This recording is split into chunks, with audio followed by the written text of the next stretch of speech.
Hello. In a previous video, we introduced the Taylor polynomials for a function f about a real number a as the best polynomial approximations for the function near a. So in particular, what we have some fixed real number a, and we have a function f that is defined on some open interval I containing a. And if the nth derivative for f exists and is continuous on I, where n is some integer, then we can write down the nth Taylor polynomial for f about a. And this is the polynomial given by this expression. Right, so remember here, f at a, kth derivative of f at a, and a itself, these are all constants. Right, so Pn is a function of x alone. Now the idea here, remember, is that the Taylor polynomial should serve as an approximation for the function when x is near a. So we say f is approximately equal to the Taylor polynomial Pn at x for x near a. And now this brings up the following question. How good is this approximation? Well, that motivates us to introduce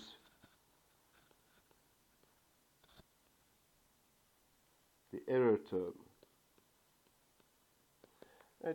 So what is the error term? Well, it just tells us, if we're looking at the nth Taylor polynomial, for some real number x, how much does the value of the Taylor polynomial deviate from the actual function value?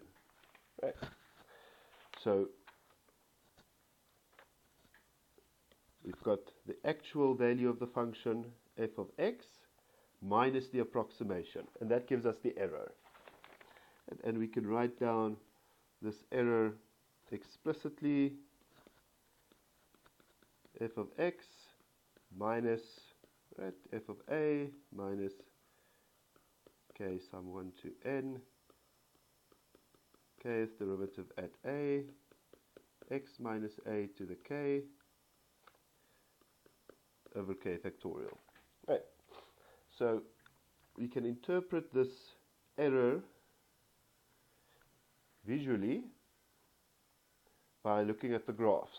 Right, so here we've got the graph of our function f,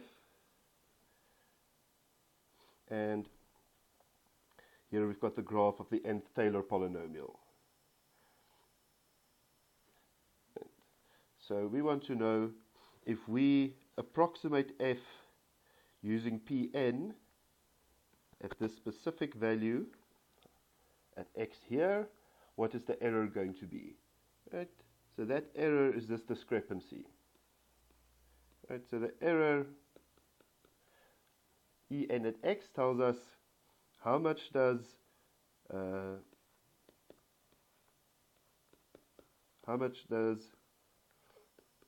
Pn of x deviate from the actual value f of x. Right? So here runs the graph of f, and here's the graph of the Taylor polynomial, and you see it sort of moves away from the graph of f as we move away from a. Right? And the error tells us how much have we moved away from the graph. Now, we are interested in getting useful expressions for our error. So our first expression is the following. So now, to get this expression, we must assume that we have one more derivative for f. So we're looking at the error when we approximate f using the nth Taylor polynomial, right? And we get an expression involving the next derivative, the derivative fn plus 1. Right? So if this derivative fn plus 1 exists and is continuous on I, then we can express the error in this form as an integral. Right? So the error at x is the integral from a to x of the derivative fn plus 1 at t, x minus t to the n over n factorial dt. And so notice here we treat x as a constant. So we fix a specific x and we say we want to know what is the error at that x. Right? And then we integrate this expression in terms of t, right, all the way from a up to x. Now, let's look at a simple case first. Let's look at the case where n is 1. Right, so then E1 is f minus the first Taylor polynomial. And remember, what is the first Taylor polynomial? It's just the tangent line.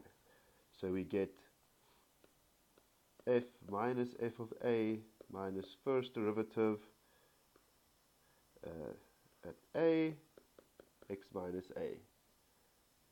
Right. So here we've got a picture. Right, so now here again we have the graph of f, and now here we've drawn the tangent line to the graph at this point.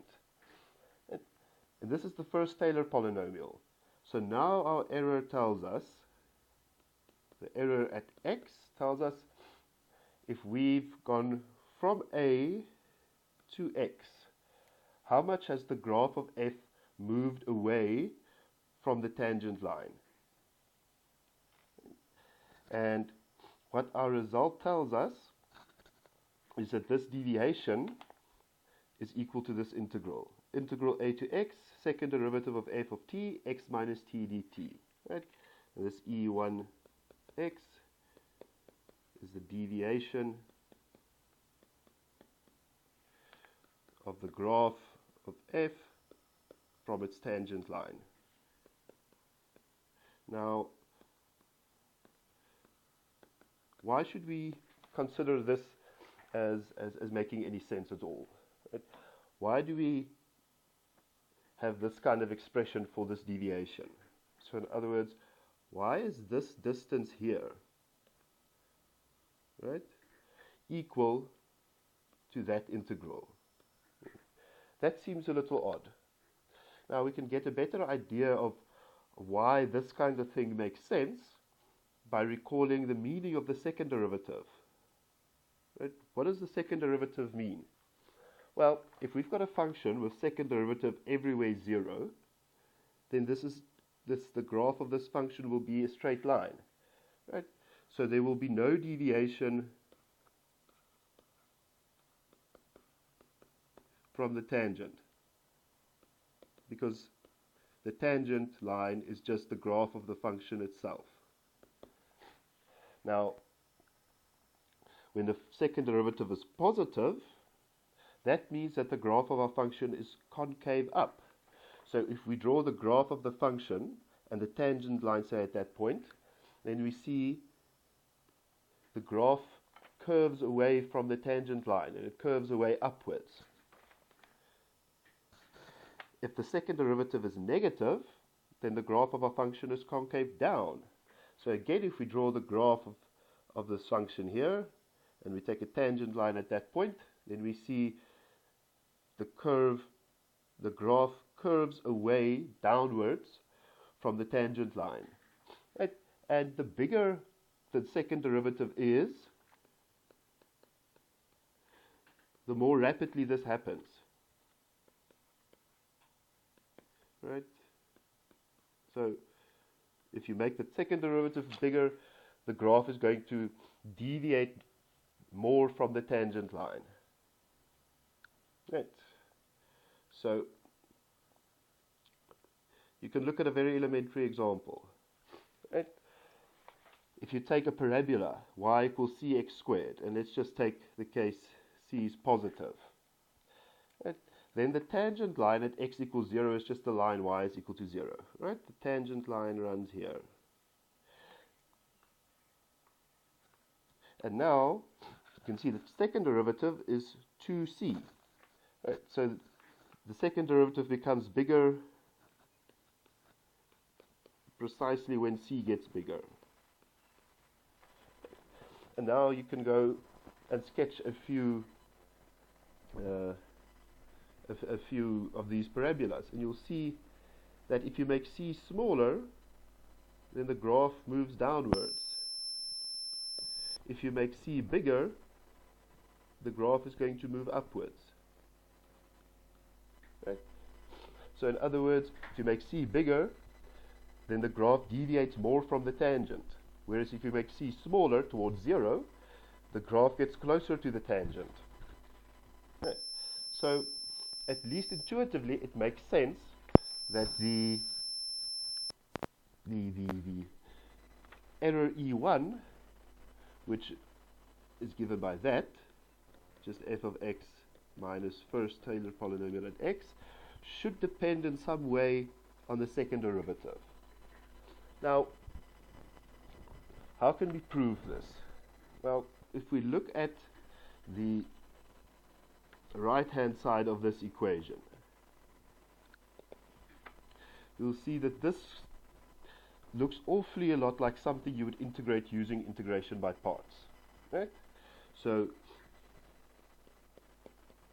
the thing practically screams integration by parts.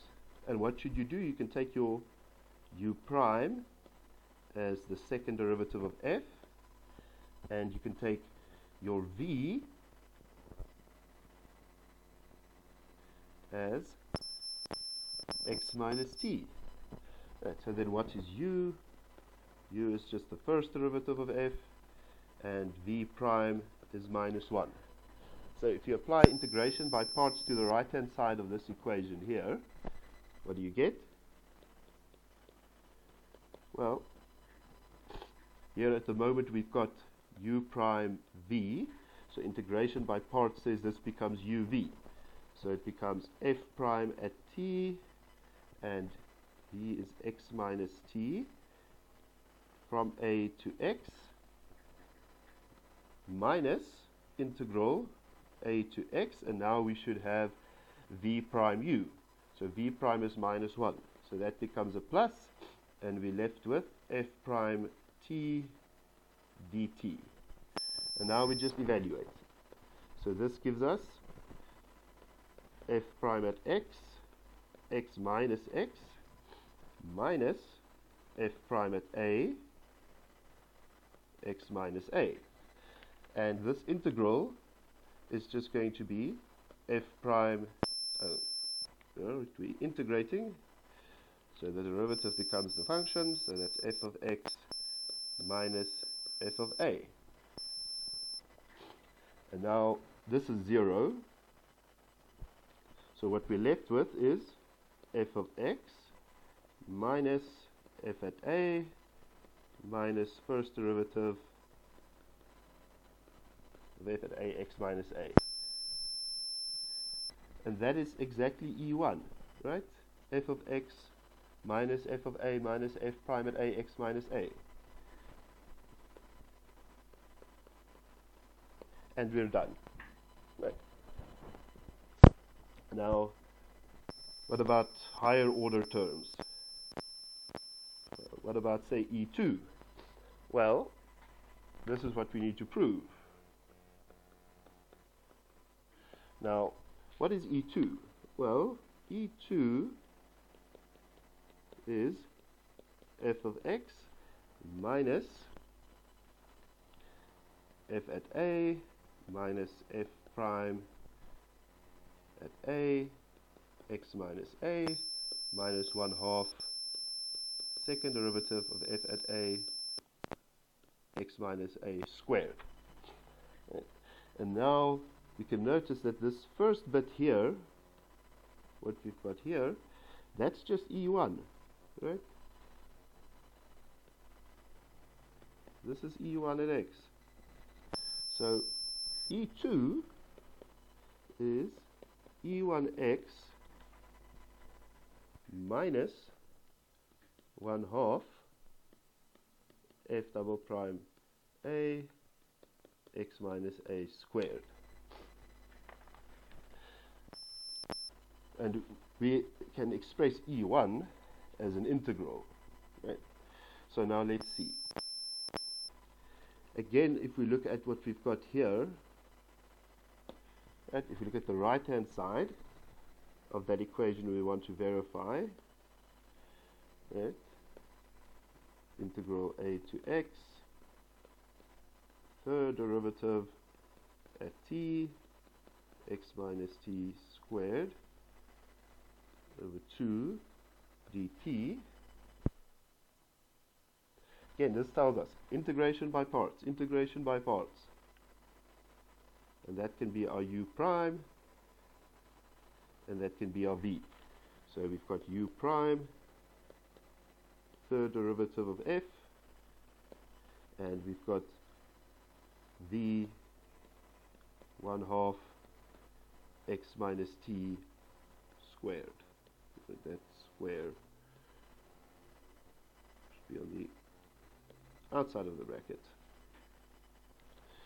So we see u is just going to be the second derivative of f, and v prime is going to be x minus t, and a minus for the minus t there. Okay, so now we can do integration by parts. What is our right hand side? Using integration by parts, so we're integrating u prime v, so this becomes uv, so it becomes f double prime t, and v is x minus t squared. We've got this all over 2, that's from a to x, and now minus integral a to x. So here we've got u prime v, so this must now become uv prime. So this becomes second derivative at t, and v prime is minus x minus t. So we can write this as x minus t, that's a plus now, dt. Right, that plus is because of that minus. And if we look at this term, right, we're going to get f double prime x, x minus x squared over 2, minus 1/2 f double prime at a, x minus a squared. And now what is this integral we have here? Integral a to x, second derivative of f at t, x minus t dt. We've just proven that that is equal to E1. So what we've got here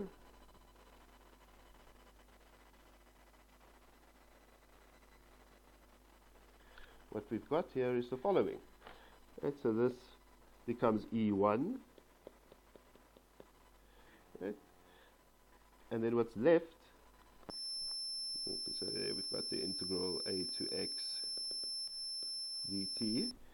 So what's left, we've got this is E1.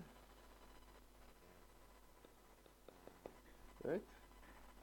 So E1, this is 0, this is minus 1/2 second derivative of f at a, x minus a squared.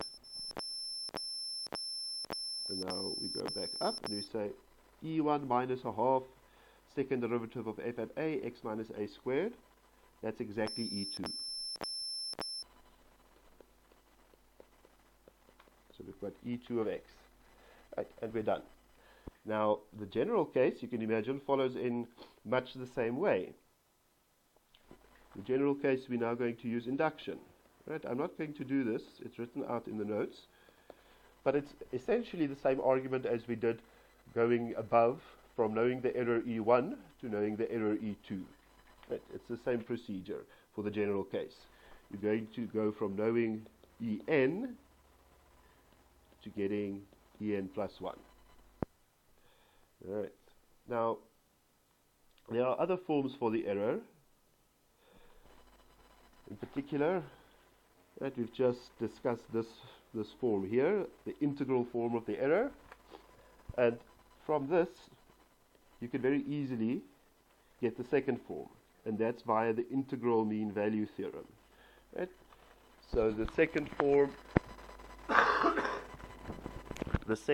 tells us that the error En at x is equal to n plus first derivative of f at some tx, x minus tx to the n, x minus a over n factorial, and this tx sits somewhere between x and a.